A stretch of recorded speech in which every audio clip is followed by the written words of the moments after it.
Bonjour à tous, aujourd'hui petite vidéo pour vous parler d'un film super intéressant que j'ai vu donc il n'y a pas longtemps, qui s'appelle King of Chess, qui est réalisé par Yim Ho et par le grand Tsui Hark, et c'est un des rares films de Tsui Hark que j'avais pas vu. Je crois que c'est le seul Tsui Hark que j'avais jamais vu, donc c'est chose faite, je l'ai enfin vu. Et le film est très intéressant. Il est très intéressant, surtout à l'aune de ce que je défends ici, puisque je parle à la fois du cinéma de Hong Kong et de la Chine, de la culture chinoise, et je trouve ça hyper intéressant ce film, puisqu'en fait il dépeint deux Chines, deux époques, deux points de vue. Donc on retrouve en fait un personnage interprété par John Chum, euh, et on parle donc qui évolue dans un univers chinois mais à Taïwan, ultra capitaliste, ultra libéral, et on parle aussi de son enfance. Donc le film fait des allers-retours entre le John Chum de l'époque contemporaine à Taïwan, donc la Chine moderne et ultra libérale et ultra capitaliste, et de l'autre son enfance qui elle s'est déroulée en Chine communiste, en Chine maoïste pour être plus exact. Et donc voilà, je crois, mais je ne suis pas sûr, peut-être que des gens peuvent me renseigner sur ce sujet, je crois que Tsui Hark a dû réaliser la partie contemporaine à Taïwan et Yim Ho a dû réaliser la partie, on va dire, euh, la partie communiste, la partie du flashback en fait du passé. Euh, et ce qui est très intéressant dans ce film, c'est que ça dépeint vraiment deux systèmes où les Chinois dans lesquels les Chinois sont obligés de vivre et qui sont radicalement différents, et où on y trouve à la fois des qualités et des défauts. Par exemple, on mesure à quel point, à l'époque du maoïsme, effectivement, c'est la merde, c'est la dictature, les gens crèvent la dalle, ils ont rien à bouffer, ils ont rien à se mettre sous l'œil, c'est vraiment la merde. Mais par contre, il y a un esprit hyper nationaliste, patriotique, une cohésion, il y a une espèce de côté un peu presque, où on se rapproche presque de l'âme du peuple chinois, euh, avec un fort esprit révolutionnaire, d'union, etc. Donc Yim Ho, ce qui est très intéressant dans ce film, c'est que c'est pas du tout manichéen, je trouve. Il y a quand même, ça dénonce l'époque de Mao, et ça fait ressortir du peuple chinois qui vivait à cette époque-là certaines qualités. Et donc je trouve ça très intéressant. Et de l'autre côté, on retrouve une histoire contemporaine à Taïwan, et là on se rend compte que les Chinois, alors évidemment ils ont la liberté, ils ont les fringues, ils ont le matérialisme, ils ont l'argent, ils ont tout ce qu'ils veulent. Par contre, c'est là on sort vraiment du bien commun, du groupe et de la collectivité, et on va vraiment vers des individus individualistes, ultra libéraux, qui sont prêts à tout pour le fric, la réussite, le pognon, etc. Et donc, en fait, on se rend compte que les deux systèmes, finalement, ont des qualités et des défauts, mais qu'ils ont totalement échoué.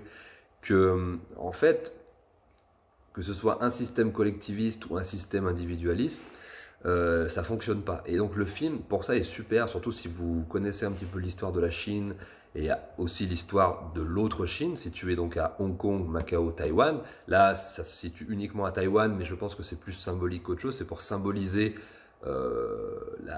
vraiment le pays peut-être le plus capitaliste et un petit peu hors Chine, puisque Taïwan est pas vraiment en Chine. Ce sont des Chinois, mais c'est un système politique qui est complètement différent de la Chine, y compris encore aujourd'hui. Et en plus, c'est une île, donc c'est un petit peu loin, etc. Mais c'est un film fascinant. Moi qui aime la Chine, qui connais la Chine, qui comprend la complexité de ce pays, c'est absolument fascinant. Et, et c'est un film très honnête et aussi très touchant. La fin est assez symbolique, et en fait, elle nous dit, c'est assez optimiste en fait la fin. Il nous dit bah, finalement il y a un peu les deux protagonistes des deux mondes, le monde du passé, donc le monde de Mao et le monde ultralibéral, qui se voient, qui se rencontrent et qui se disent bah, ils vont finir par s'en sortir, ils vont finir par s'en sortir et ça va aller. Donc c'est assez optimiste finalement, c'est assez touchant, surtout quand on connaît la Chine d'aujourd'hui avec tous les problèmes qu'elle traverse. Moi je trouve personnellement, moi qui connais bien la Chine et qui connais bien l'autre Chine, qui connais bien ces deux Chines, la Chine communiste et la Chine capitaliste, je trouve que la Chine aujourd'hui a réussi très récemment, hein, mais justement à associer ces deux courants pour faire quelque chose qui fonctionne à peu près bien, même s'il y a énormément de problèmes encore dans ce pays, beaucoup d'inégalités, beaucoup de choses qui ne vont pas.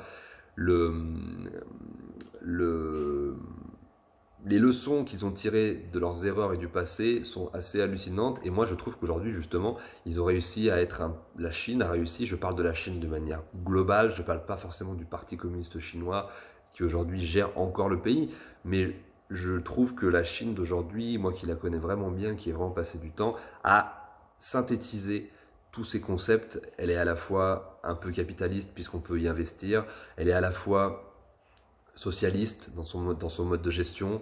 Elle n'a conservé finalement que du maoïsme et de l'époque communiste dure que le roman national, puisqu'on ne peut plus dire aujourd'hui que la Chine est un pays communiste. Il faut vraiment être un idiot ou être très ignorant sur la Chine pour prétendre que la Chine est un pays communiste. À la rigueur, c'est un pays socialiste, mais pas communiste. Il y a quand même vraiment il y a des variantes. Si on compare la Chine de Mao et la Chine de Xi Jinping, ça n'a absolument aucun rapport. Mais voilà, ma chaîne sert aussi un petit peu à ça, à expliquer ça.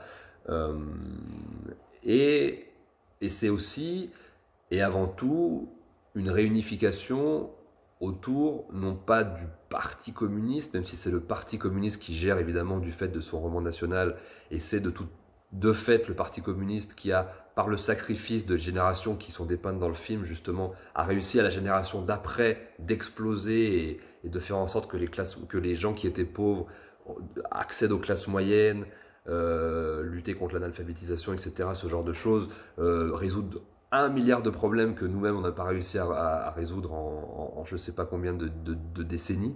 Ils sont allés très très très très vite. Mais en tout cas, voilà, et aussi, ils ont aussi intégré, donc voilà, comme j'ai dit, ils sont à la fois socialistes, capitalistes, ils ont conservé le roman national, le roman national communiste maoïste. Ils sont gérés un peu par un empereur parce que Xi Jinping est un peu un empereur, donc il y a aussi un peu de féodalisme et ils sont aussi, il y a un fort élan patriote puisque aujourd'hui, ce qui compte, ce n'est pas l'histoire du communisme, de l'homme nouveau, du dépassement des frontières, etc. C'est vraiment, on retourne à la Chine, à la nation chinoise, au peuple chinois, etc. Donc c'est très très très compliqué. Je ferai très probablement des vidéos là-dessus dans le futur, et parce que c'est un sujet qui me fascine complètement. La Chine est un pays, et je vous dis à travers toutes ces complexités qui me fascinent complètement, et ce film donne des clés, des pistes de réflexion, en plus d'être un film, là je parle pas tellement de cinéma, mais comme d'habitude je parle plus de d'interprétation que j'en fais, et je trouve que voilà, pour un film de cette époque, à Hong Kong, où on avait tendance à avoir peur justement de la rétrocession, de l'avènement de la Chine, etc., aujourd'hui on se rend compte que le problème est quand même beaucoup plus complexe que ça. Je trouve qu'il est assez honnête, et assez captivant et qui donne des vraies clés de réflexion sur ce grand pays, sur cette grande civilisation et sans perdre de vue finalement les apports bénéfiques de la démocratie et du capitalisme, mais refondus dans un système chinois. Enfin, c'est une vision très intéressante de l'époque. C'est un film de Tsui Hark très très rare. Pour les collectionneurs de Tsui Hark, ça pourrait être intéressant de le voir. Et moi, ça m'intéresse du fait du fond, de ce dont ça parle dans le fond. Voilà, donc je vous incite à le regarder. J'espère que cette vidéo vous a plu. Je vous souhaite un bel été. Vive le cinéma de Hong Kong et vive la France. Bye.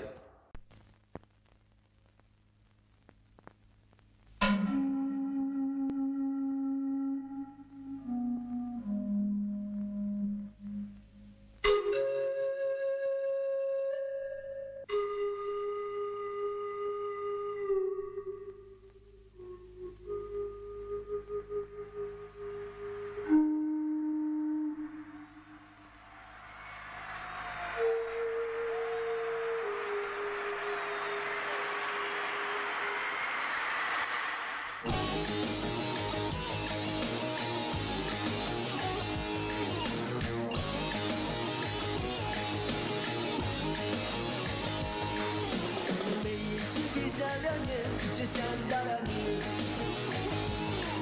你像一只美丽的口号回不去。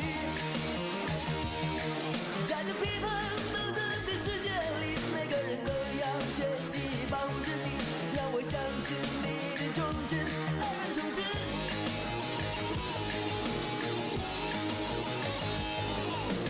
也许我不是爱情的好样板。怎么分也分不清左右，还向前看。是个未知力量的牵引，是你我迷失，或者是找到自己。让我拥抱你的身躯，爱人忠贞。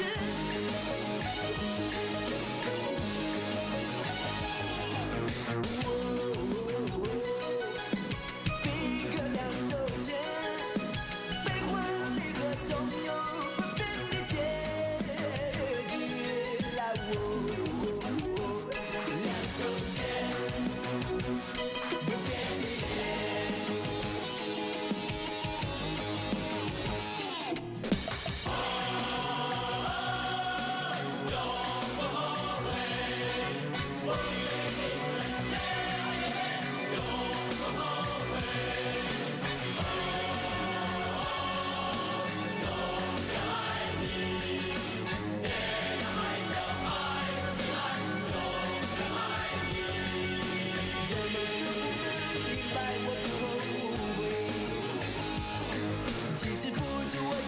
血汗与眼泪。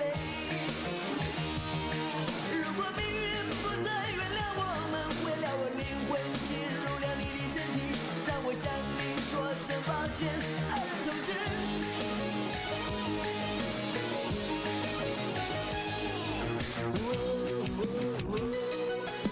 比个两手间，悲欢离合总有不变的结局。来，两手间，不变的脸。